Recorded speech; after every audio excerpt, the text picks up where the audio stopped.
Passando então para a minha fala, vou falar sobre os gestores do capital e dinâmica capitalista. Né? E o que eu vou tratar aqui são sobre os gestores políticos do capital e os gestores econômicos dos capitais produtivo, financeiro e comercial, sob a ótica, né, de uma crítica à economia política e também aos estudos organizacionais. Esse é um tema que é tratado até em pouca escala, assim, mas é tratado em alguma escala nos estudos organizacionais, mas estudos organizacionais, como até a gente viu na segunda-feira, não tem tanta direção com a economia política. Então, e isso a gente acha que os estudos organizacionais é até uma falta assim, que se tem, né, nesses estudos organizacionais, em ter essa direção à economia política. A gente vê como bastante importante para observar as organizações e os indivíduos que estão ligados às organizações, por exemplo, os gestores, que são o caso que eu vou observar aqui. Mas alguns enfoques assim, que se tem na administração, inclusive nos estudos organizacionais, por exemplo, que existem teorias ou escolas, né, que são abordadas em estudos organizacionais, que tem um enfoque sobre os gestores. Por exemplo, a neoclássica, por exemplo, tem um enfoque em entender mais ou menos quais são as ações dos gestores, né, para que eles servem. Mas existem também teorias na administração que estão ligadas aos gestores, que também pode ser, por exemplo, a teoria da agência ou da firma. A teoria das redes também tem um pouco a ver com os gestores, que eu até vou discorrer um pouco sobre essas duas durante minha apresentação.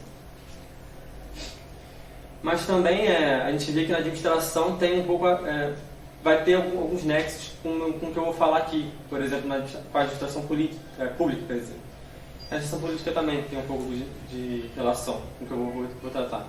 E na administração pública, por exemplo, tem um debate sobre a burocracia, sobre o gerencialismo, que vão ser próximos ao que eu vou tratar aqui, mas vão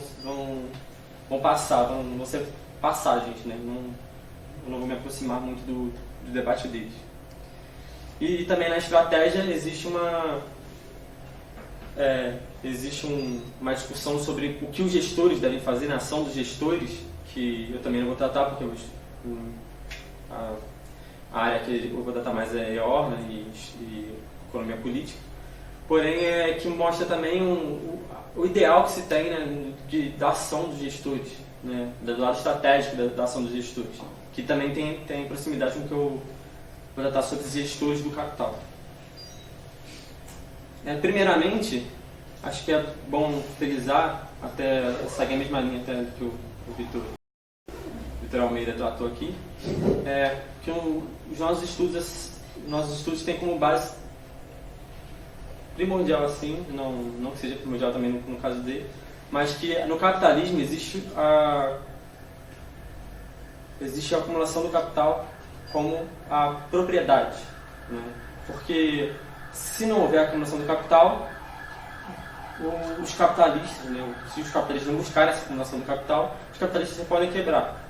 Isso por quê? Porque existe uma concorrência, né, entre os capitalistas, e se eles não conseguirem levar adiante essa acumulação, essa reprodução, né, a produção do mercadorias, a venda das mercadorias, esse processo como um todo, eles acabam quebrando as suas propriedades. Então a acumulação do capital é uma base que eu vou tratar até durante o decorrer dessa apresentação, e que a valorização do capital pelo capitalista faz com que há uma exploração do trabalho e que o trabalhador insira, né, na mercadoria um certo valor, fruto do trabalho não pago, e levando isso, né, ao lucro também. Então, essa exploração do trabalho não é visto como o capitalista que quer isso, né? Não é o capitalista como indivíduo que quer, né? Não é o interesse dele em explorar o trabalhador, né, porque ele é mau, digamos assim. Mas isso está na base do capitalismo, Porque para o capitalista permanecer como capitalista, ele precisa explorar o trabalho para adquirir a valorização do capital. E assim por diante. Agora, voltando, né, para o gestor do capital, é importante também diferenciar do que se trata esse gestor. Porque se a gente for ver, né, esses gestores são... A gente pode ver gestores como meros administradores, né? O pessoal, por exemplo, do escritório, o pessoal da produção, mas gestores de capital, para a gente, tem um outro enfoque. Primeiro há uma diferença entre gestores produtivos e os improdutivos. Gestores produtivos, para a gente, os gestores que vão valorizar o capital, né? Estão diretamente ligados ao trabalho produtivo, que tem como intenção a valorização do capital. Já os gestores improdutivos estão ligados mais ao trabalho improdutivo, não que seja um trabalho irrelevante, né?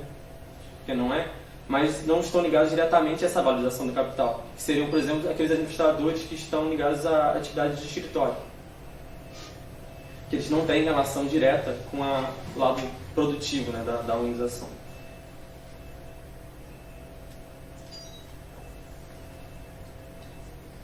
Já outra também diferenciação que a gente precisa ter é sobre os próprios gestores do capital para gestores do trabalho e gestores do capital constante. Os gestores do trabalho, eles são mais se tem mais como supervisores ou gerentes que estão na empresa comandando os trabalhadores. Então estão ali para organizar o trabalho,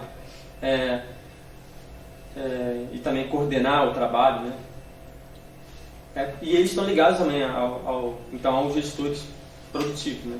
Então, ao trabalho produtivo. Já os gestores do capital constante, eles estão ligados mais à administração dos materiais, né? Administração das máquinas, ao setor da informação da empresa, né? De informação, por exemplo, que também tem relação com a máquina, o lado mais tecnológico, né, da indústria, por exemplo, que eles também estão ligados ao trabalho produtivo. Porém, os gestores do capital, eles se diferenciam, né, desses dois grupos de gestores, porque eles estão mais ligados à cúpula da empresa, né? Eles fazem aquele trabalho estratégico da empresa que visa unicamente traçar estratégias para lucrar, né? Em direção ao lucro. Como é que a empresa pode lucrar mais, né? Em que direção que a empresa pode tomar para que ela lucre mais? Quais custos, né, que ela pode diminuir para que haja maior lucro? Esse lado estratégico desses gestores do capital estão mais ligados à valorização do próprio capital. São aquelas estratégias que estão ligadas diretamente a essa valorização do capital. Então, esses gestores do capital, eles tomam essas decisões, né, para que o capital procure essa acumulação, né, por essa acumulação que é requerida. Então, esses gestores também não estão ligados somente às indústrias, né, apesar de a gente ter uma maior facilidade de ver, né, porque esses gestores também procuram a acumulação não só de maneira a atuar na valorização do capital, mas procuram também adquirir essa valorização. Por exemplo, os gestores do capital também podem ser do capital financeiro e do capital comercial, que também tem ali relação com o capital produtivo, mas não tem a mesma forma de lucro, por exemplo, né, da própria acumulação. Não é a mesma forma que isso tem. Bom, também entendendo como é que esses gestores surgiram, que vai ser uma importante explicação assim, do que eles representam, né? Esses gestores surgem com o desenvolvimento do capitalismo. Como o Victor também falou sobre esse desenvolvimento da indústria, né, no capitalismo, esses gestores surgem ali quando as indústrias, né, as corporações começam a aumentar, quando há uma complexificação complexificação dessas corporações e consequentemente do próprio capital, né? Em que os proprietários ali não conseguem mais não administrar, né? Mas não conseguem mais comandar aquela corporação, aquele capital, de modo a ter uma maior valorização desse capital, uma maior acumulação, né? Então eles requerem ali que uma mão de obra técnica, que seriam os gestores, tomem conta desse processo, né? Que eles venham, né, para tomar o comando, né, dessas corporações, porque eles ali teriam maior capacidade em direção ao lucro, né? Lucrar mais, né, ter maior lucratividade. Não só isso, mas também como há essa competição, né, do capital, como eu falei anteriormente, há ali um processo que as empresas vão quebrar, né? Porque o grande capital vai sempre engolir o pequeno capital, né? A pequena empresa vai ser engolida pelas grandes corporações nesse processo de competição. E com isso, através dessas quebras, né, pode resultar também em fusões, né, em compras dessas pequenas empresas, há também a apropriação, né, dessas empresas, dessas pequenas empresas, até de corporações às vezes, quando elas quebram, pelo setor financeiro, né, por bancos, por exemplo. E ali no final do século XIX, no início do século XX, se via muito isso, que esses bancos, como eles não... esses gestores financeiros, né, que comandavam esses bancos, como eles não tinham propriedade ali para tomar esse comando dessas organizações, setor produtivo, por exemplo, eles pegavam os próprios proprietários que dessas pequenas empresas, né, e colocavam eles como os novos administradores, não agora como proprietários, né, mas como gestores que comandariam essas organizações.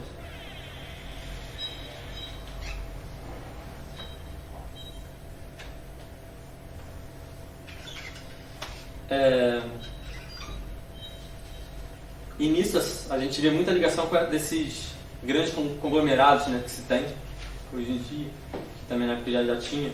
E essas sociedades por ações também tem muito a ver com isso. Porque quando as empresas começam a vender ações, né, a colocar as ações como propriedade e a distribuir essas ações entre vários proprietários,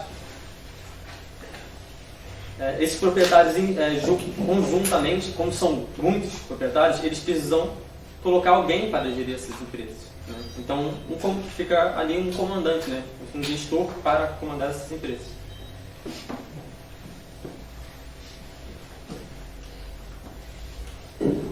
Então, além, né, desse setor produtivo, né, do capital produtivo, que eu mais estou falando aqui como exemplificação, também há essa complexificação também no capital financeiro e no capital comercial também, porque também há essa competição nesses capitais, né? Há essa complexificação, né, que faz com que os gestores também se tornem ali os comandantes das organizações e não venham a ser mais os proprietários, né?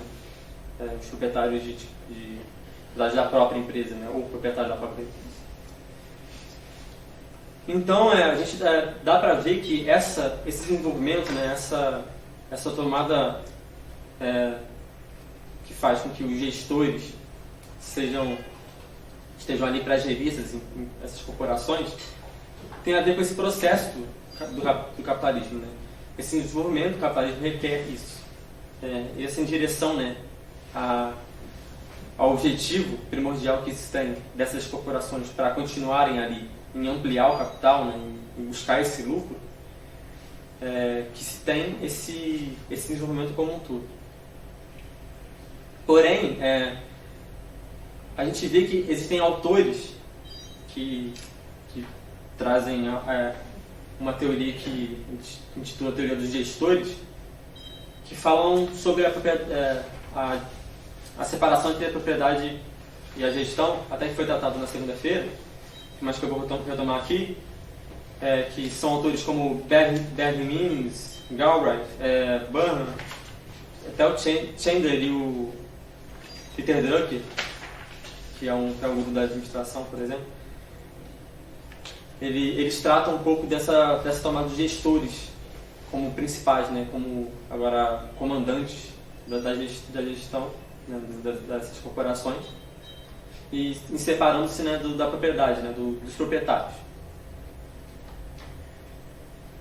E esses autores, eles colocam que então esses gestores assim começam a ganhar uma nova importância, né, uma nova posição que é a mais relevante socialmente. Isso por quê? Porque os proprietários agora não administram mais as empresas. Então os gestores agora teriam aquele papel de dizer o que as empresas vão fazer, ou seja, aonde que elas deveriam investir, em que cidade, por exemplo, em que local, em que setor. Então esses gestores agora teriam esse papel mais principal assim, dessas organizações, que teriam grande relevância social, né?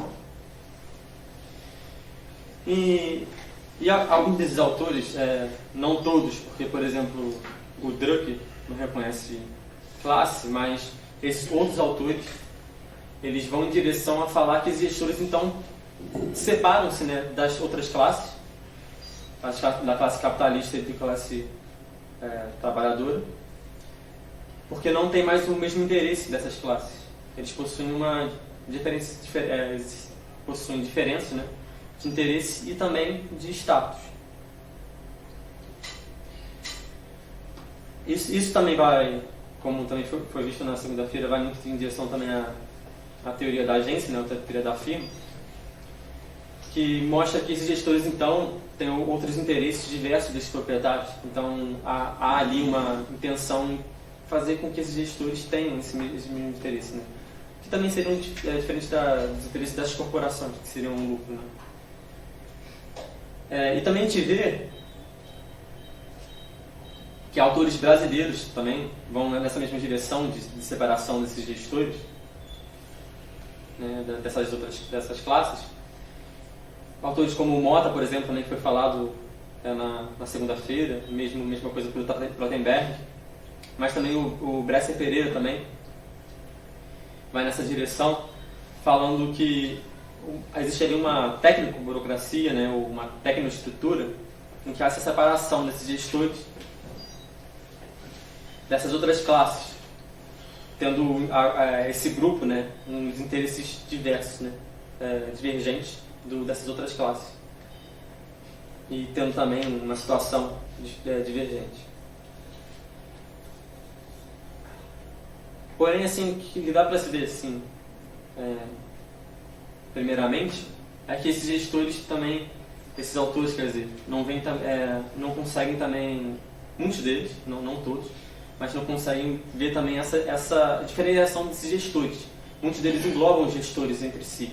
Mas há essas diferenciações, como eu falei, né, no início, de gestores do capital, gestores do trabalho, gestores também do capital constante, e gestores produtivos e dos improdutivos, e que há também uma diferença ali, né? Que a gente vê, por exemplo, o pessoal do escritório sendo muito mais ligados ao trabalho, né? A situação ali mais ferramental, né? E não sendo assim, tendo esses interesses diversos, essa posição de conseguir ter uma tomada de decisão que vai afetar os proprietários, que pode ser diversa dos proprietários dos trabalhadores, né? Então eles não têm essa relevância também grande quanto os gestores do capital. Mas também a gente tem autores contemporâneos, né, que vão abordar também sobre esses gestores, vão falar também que existe uma classe gerencial, né, uma outra classe, que se diferencia da classe capitalista do trabalho, né? Autores como o Daniel Levy, o Piketty também vai nessa mesma direção, em que eles falam que existe diferenciação, né, de classe, e que esses gestores também começam a se a ostentar um teor como uma classe superior também, e indo muito em direção a uma configuração nova no capitalismo, né, em que a classe superior não seria a classe capitalista, mas se encaminharia para essa classe de gestores, já que eles teriam esse comando, né, da sociedade, não só das corporações, mas também do governo, por exemplo. Os gestores estariam lá no governo também, tendo essas posições e tomando essas decisões. Mas esses autores também, esses autores mais contemporâneos, eles também colocam que a partir dos anos 70, com a crise de lucratividade, que eu nem vou tratar aqui, mas a partir dessa crise de lucratividade dos anos 70, que há uma mudança e que há uma configuração agora que seria uma financiarização, né, da economia, que os gestores então financeiros se tornam também mais relevantes, até do que os outros tipos de gestores. Isso porque a sociedade começaria a ter um caminhamento assim, do capital produtivo para o capital financeiro. Apesar também assim, da gente ver assim, que não há também tão esse caminhamento assim, preciso, né, de um capital para outro, a gente dá para se perceber que há sim um aumento de investimento no capital financeiro. E o setor financeiro, então, a partir dos anos 70, há um crescimento no setor financeiro, inclusive através de políticas que são de desregulamentação e que desregulam também o setor financeiro. Já está até um pouco disso mais tarde. Mas os autores, eles vão em direção também a ter um novo tipo de gestor, além de uma nova classe, né? Nova classe, que seria a classe gerencial, que seriam esses gestores financeiros, né? Que teriam novas características, novos interesses, né? E até autores como Chesney e Lapavitsas também vão falar desse novo tipo de gestor, que os gestores seriam diferentes, né, desses antigos, que eles teriam muito mais interesse por exemplo, ao lucro a curto prazo do que ao longo prazo, como o antigo. Mas o que a gente dá para se ver assim, apesar de haver sim umas mudanças, né, com o desenvolvimento do capitalismo, que esses gestores, não só financeiros, mas também os outros tipos de gestores, eles continuam da mesma maneira, perseguindo o lucro. E ao contrário assim, do que esses autores da teoria de gestores tratam, esses gestores acabam que não têm um interesse específico, né? Só como interesse individual, digamos assim. Eles têm interesse unicamente no comando das empresas em direção ao lucro, em lucrar mais, aumentar a lucratividade. Isso até porque, se os gestores não fizerem isso, eles podem perder seu cargo. E não só isso, mas também o Yusen e o Zeitlin, esses autores, eles mostram em algumas pesquisas, por exemplo, que os gestores, eles continuam indo em direção ao lucro, assim como os capitalistas também iam em direção a esse lucro. E não só isso, também esses gestores acabam que têm a sua renda ligada ao lucro, seja por terem disponibilizadas para eles ações, através da própria renda, por fazer parte da corporação, ou por ter também, às vezes, eles têm facilidade de comprar as ações, por fazerem parte dessa corporação e compram, ou até por terem seus salários, né, ligados à lucratividade da empresa. Então, esses gestores têm várias ferramentas, digamos, mais objetivos, né, que dão a eles esses interesses, né, que são os mesmos que os capitalistas tinham, né, de lucrar, em direção à acumulação do capital. Então, acaba que esses gestores, por também acabarem como também proprietários de ações, né, eles acabam correspondendo a uma fração da própria classe capitalista. Porque não só detém esses interesses que a classe capitalista, né, detém em aumentar o lucro, lucrar mais, em acumular capital, na acumulação de capital, mas porque também tem essa adquire propriedade, né, com essas ações.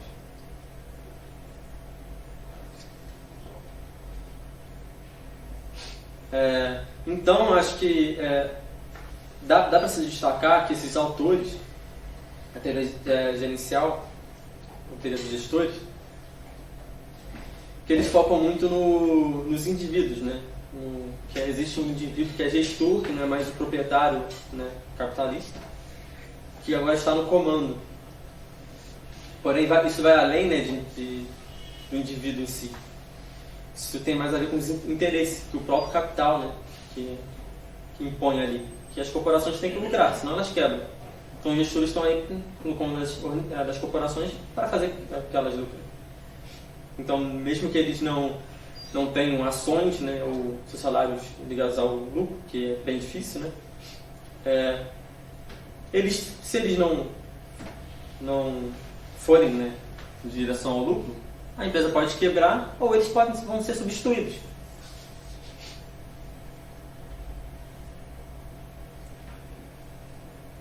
Então, assim, também dá pra a gente ver que assim como o capitalista faz, né, com que quando ele procura essa acumulação do capital, ele não pode ficar simplesmente lucrei uma vez e pronto, não quero lucrar mais. Ele tem que fazer isso, senão que o capitalismo impõe que ele seja assim, senão ele deixa de ser capitalista. O gestor acaba também tendo essa mesma atividade, né? Ele tem essa mesma ação, esse mesmo princípio, esse mesmo interesse, né, que o próprio capital impõe. Então esses dois grupos acabam sendo personificações do capital. Assim como o capitalista, né, personifica os interesses do capital, o gestor também acaba fazendo a mesma coisa. Tanto por esse lado do objetivo, né, nesses salários atelados, ou até mais podemos dizer assim, um lado mais subjetivo, né, deles tendo mais esse estado assim, de controle no comando da corporação e tendo que fazer ali seu papel, digamos assim. Então, passando agora também a tratar um pouco sobre o Estado, né, sobre os gestores políticos. Esses gestores, é inegável assim, que eles tenham essa relevância, até porque eles estão no comando dessas corporações, eles têm essa relevância não só na sociedade, mas para os próprios capitalistas. E nisso, eles também fazem com que eles tenham uma atuação no Estado.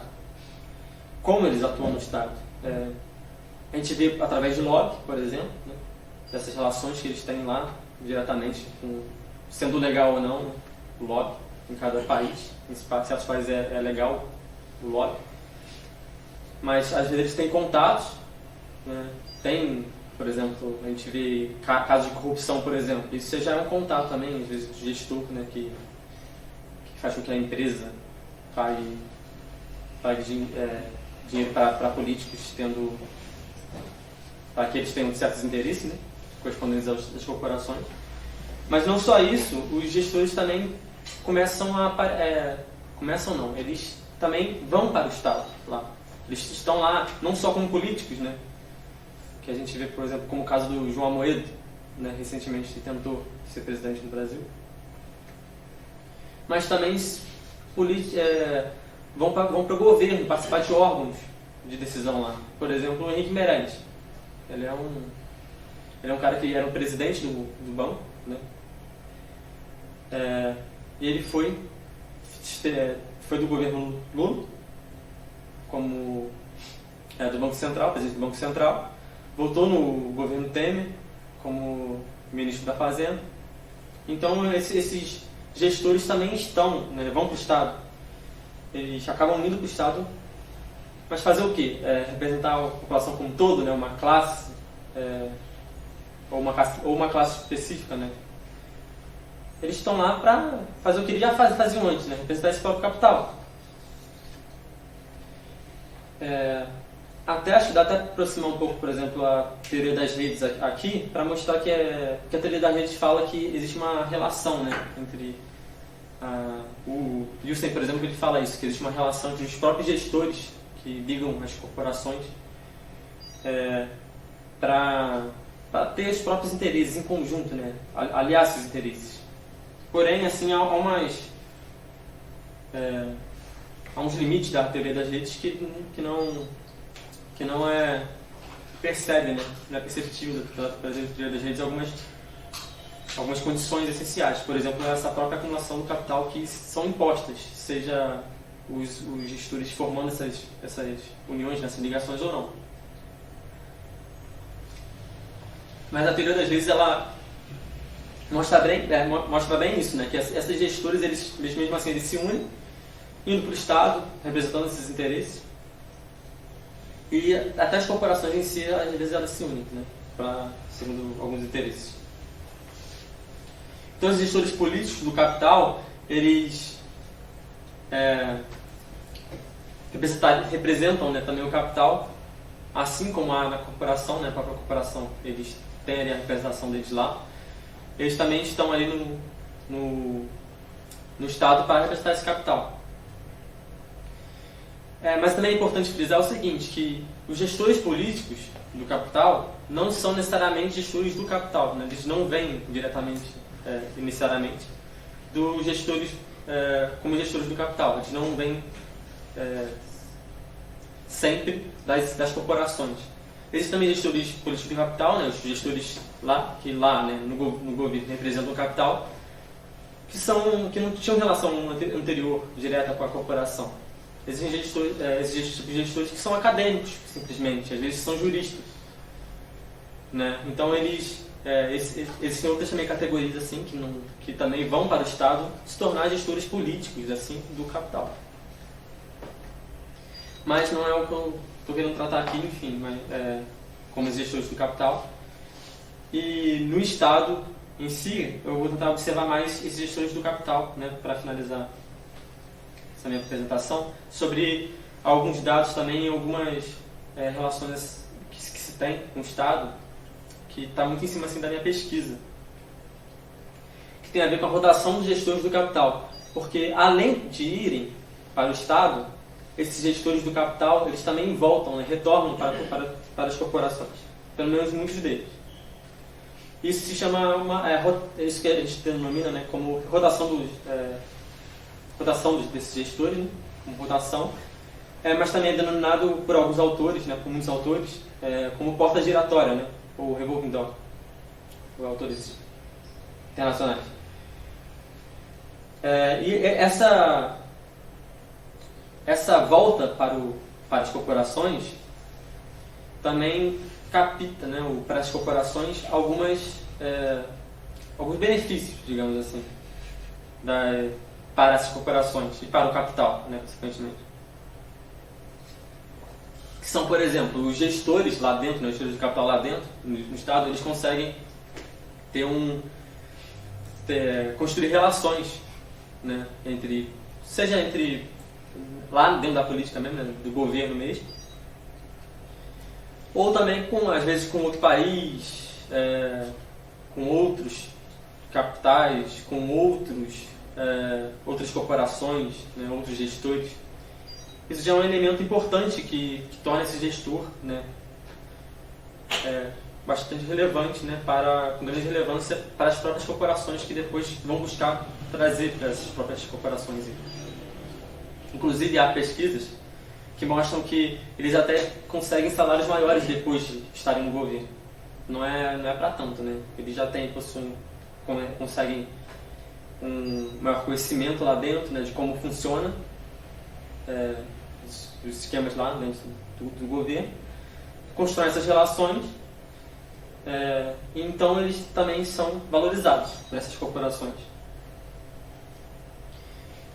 Inclusive, assim, a gente consegue ver que existem esses gestores que fazem parte dessa rotação, né, dessa porta giratória, participam de vários de governos independentes, né, independentes de partido político, se é de esquerda ou de direita, por exemplo, durante o governo do PT teve isso, né, do PSDB também teve isso. A gente não vê muitas mudanças assim. E a gente vê até, por exemplo, que no texto do Lenin, né, sobre do imperialismo, fase superior do capitalismo, ele mostra que já existia isso no início até do século XX. E até através de pesquisa a gente vê que, por exemplo, em 1960, nos Estados Unidos e no Brasil, a partir de 1960, já existia isso, já existia essa votação desses gestores, independente de setor, né, ou de capital, que esses gestores faziam parte, mas existia. Aí a gente vê, por exemplo, nomes como o Grespan lá nos Estados Unidos, né, o Joaquim Levy, Armínio Fraga, aqui no Brasil são nomes, né, importantes. Eles são membros da votação, dessa votação. E também, às vezes, esses gestores fazem vários movimentos de votação. O que são esses vários movimentos de votação? Às vezes eles saem da corporação, vão para o Estado, retornam para a corporação e depois vão de novo para o Estado, né, e depois retornam de novo para outra corporação. A gente vê, por exemplo, casos no Brasil como o Henrique Meirelles, o Pedro Parente também, que deixou da Petrobras, né, nos anos anteriores aí. Mas também o Volcker, que foi presidente do FED nos Estados Unidos durante os anos 80, também teve vários movimentos nesse sentido, né, dessa votação. Então a gente vê que esse movimento é um processo, né, que é até estrutural do próprio capitalismo, porque ele leva com que esses gestores, né,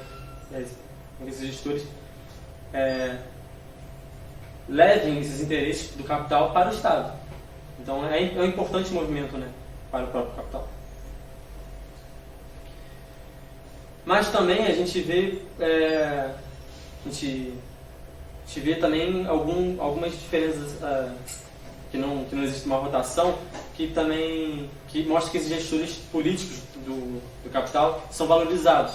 Por exemplo, o encaminhamento dos gestores políticos, né, do capital, que não tinham relação antes com o setor privado, né, com corporações, muitas vezes eles vão para o capital, né?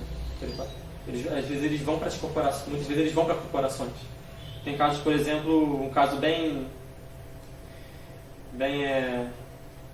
a título assim, de curiosidade, que o Pedro Malan, junto com o Armínio Fraga, no governo Fernando Henrique, eles faziam parte do governo Fernando Henrique, eles estavam no governo no momento em que o Itaú se fundiu com o Unibanco, né, que criou o Itaú Unibanco, enfim. E os dois se encaminharam para o Itaú, logo após o governo. Então dá para ver também que há um interesse ali, né, do próprio banco, né, nesse tipo de gestor, e que houve também interesse, né. E o Pedro Malan não era, ao contrário do Armínio Fraga, que tinha feito parte anteriormente de empresa, organização, o Pedro Malan não havia feito parte. Então também ele era um gestor do capital e depois veio a ser um gestor do capital.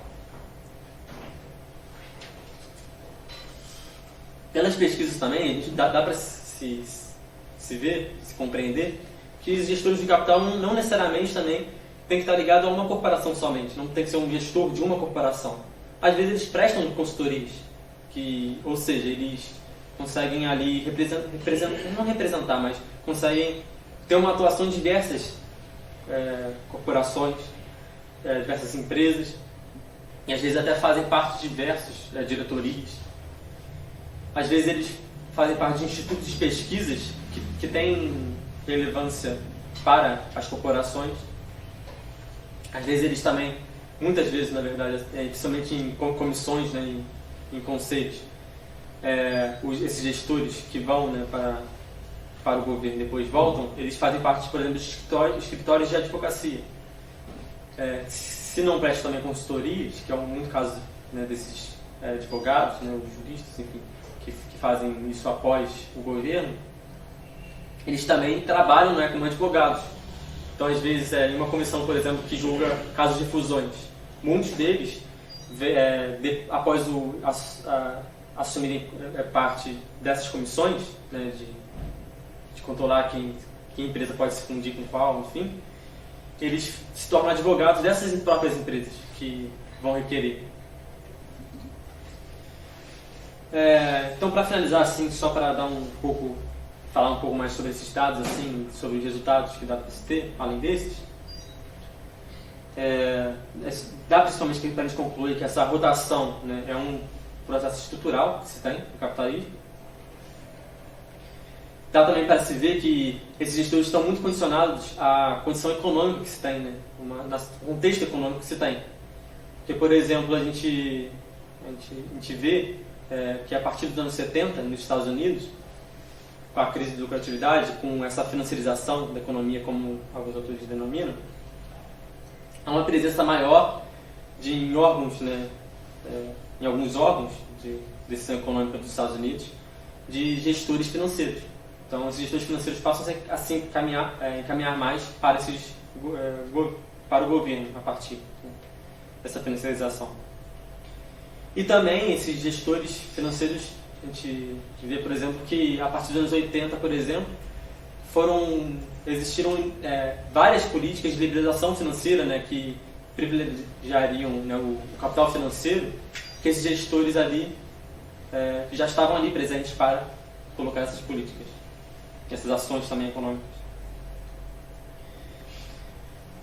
Além disso, também, para você ter uma ideia dessa condição econômica que se impõe, né, também essas características assim, da rotação, no Brasil, por exemplo, né, após a crise de 98 e após a crise de 2008, que só foi estourar mesmo no Brasil em 2014, a gente consegue ver nos dados que houve uma alteração com que esses gestores foram levados após a crise para lá. Apesar de não haver em alguns órgãos esses gestores do capital, esses gestores do capital se encaminharam para lá após essas crises. Então, para concluir, o que se dá assim, para ver que esses gestores do capital, independente se eles estão nas corporações, né, então, como gestores econômicos, né, ou no Estado, né, como gestores políticos do capital, eles ali têm a função, né, de representar os interesses do próprio capital, né, que o próprio capital impõe na sociedade capitalista, que é continuar essa acumulação do capital.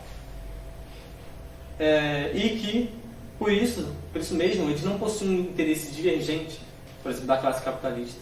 Então, independente, assim, isso independe, né, de uma classe que esses gestores viriam se formar, ou seja, esses gestores não são colocados de uma nova classe. E eles estão ali, então, aliados à classe capitalista, como sempre estiveram, né, para conseguir um maior lucro, ou seja, privilegiar sempre o capital. Acho que é